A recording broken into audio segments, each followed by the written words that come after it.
पिछली बार हम भगवान अभिनंदनाथ की कहानी में वहां पहुंचे थे जहां उन्हें केवल ज्ञान की प्राप्ति हुई, और हमने एक शब्द इस्तेमाल किया था, भस्म, कि उन्होंने अपने कर्मों को भस्म कर दिया। लेकिन इसका असली मतलब क्या है? क्या सच में कोई आग जलती है? चलिए आज इसी गहरे रहस्य को समझते हैं। ये लाइन सुनने में तो बहुत सीधी सादी लगती है ना? उन्होंने अपने सभी शेष कर्मों को भस्म कर दिया, पर इसके पीछे जैन दर्शन की बहुत गहरी सच्चाई छिपी हुई है, और ये हमें एक बहुत जरूरी सवाल पर सोचने के लिए मजबूर करती है।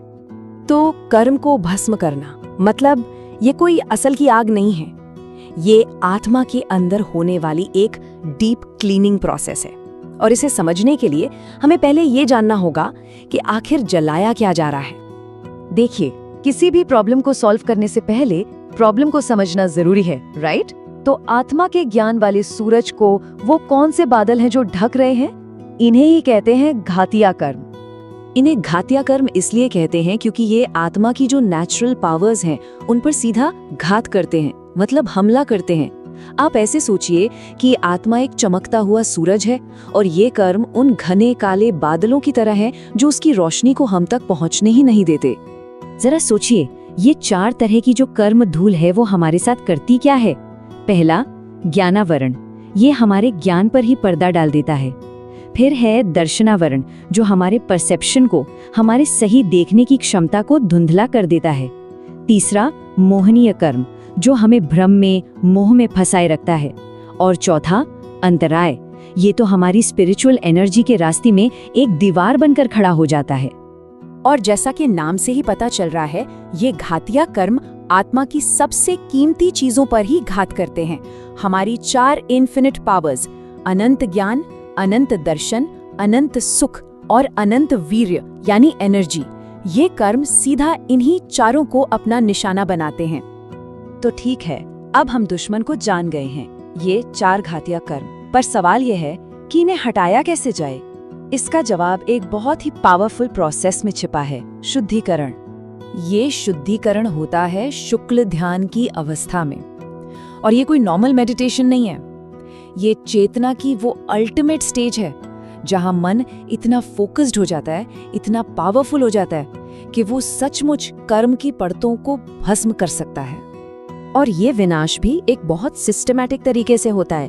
पहला स्टेप, संवर, मतलब नए कर्मों के आने के सारे दरवाजे बंद। दूसरा स्टेप, उदय, जहां पुराने चिपके हुए कर्म सरफेस पर आने लगते हैं। और फिर आता है सबसे पावरफुल स्टेप, निर्जरा, जहां इंटेंस मेडिटेशन की आग से इन कर्मों को हमेशा हमेशा के लिए जला दिया जाता है और केवल ज्ञान का रास्ता साफ हो जाता है। अब देखिए, निर्जरा भी 2 तरह की होती है। एक है अकाम निर्जरा, इसमें कर्म अपने टाइम पर धीरे धीरे झड़ते हैं, जैसे कोई फल पककर पेड़ से अपने आप गिर जाता है। लेकिन एक तीर्थंकर इंतजार नहीं करते, वो इस्तेमाल करते हैं सकाम निर्जरा का। ये एक एक्टिव पावरफुल प्रोसेस है। ये ध्यान और तप की शक्ति से प्यूरिफिकेशन की स्पीड को हजारों गुना बढ़ा देती है।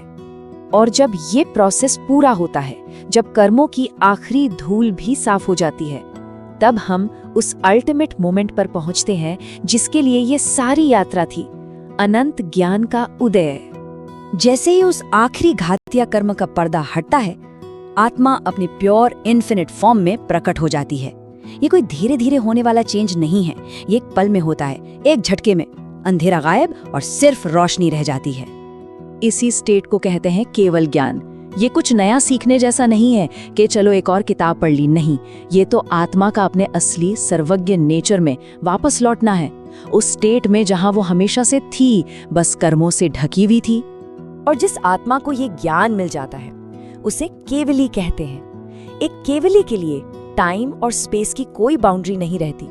वो पूरे यूनिवर्स के पास्ट, प्रेजेंट और फ्यूचर को एक ही पल में ऐसे देख सकते हैं जैसे हम अपने हाथ की हथेली को देखते हैं। कुछ भी उनसे छिपा नहीं रहता। हमने बहुत सी गहरी बातें की। चलिए इस पूरे प्रोसेस को समझने के लिए एक बहुत ही सिंपल और ब्यूटीफुल एनालॉजी का सहारा लेते हैं जो हमेशा याद रहेगी। सोचिए कि हमारी आत्मा एक बिल्कुल साफ चमकता हुआ आईना है और हमारे कर्म उस पर जमी हुई धूल की मोटी परतें हैं। आईने की चमक कहीं गई नहीं है, वो बस उस धूल के नीचे छुपी है। तो ये जो पूरी स्पिरिचुअल जर्नी है, ये असल में उस आईने को साफ करने का ही प्रोसेस है।